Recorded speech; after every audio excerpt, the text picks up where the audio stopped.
మీరేదో అధికారం అనేటువంటిది శాశ్వతం, మనం ఏదంటే అది చెల్లుబాటు అవుతుంది అనేటువంటి ధోరణిలో ఇవాళ మీ తాలూకా పనులు ఇవన్నీ కూడా కనిపిస్తా ఉన్నాయి. అసలు ఏదైతే ఎన్నికల్లో మీరు హామీలను ఇచ్చారో ఏ రోజైనా ఈ 2 సంవత్సరాల్లో వాటి గురించి ప్రస్తావన అనేటువంటి జరుగుతుందా? 2 సంవత్సరాల కాలంలో ఎవరికైనా ఈ రాష్ట్రంలో కొత్తగా ఒక్కటంటే ఒక్క పెన్షన్ అయినా ఇచ్చారా? ఎవరికైనా కొత్తగా ఒక హౌసింగ్ లోన్ ఇచ్చారా?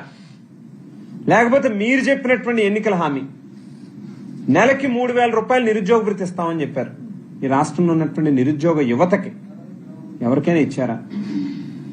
ఆడపడుచులకి నెలకి 1,500 రూపాయలు 18 సంవత్సరాలు నిండితే చాలు ఇస్తామని చెప్పారు. దాని ప్రస్తావన ఎక్కడైనా మాట్లాడుతున్నారా?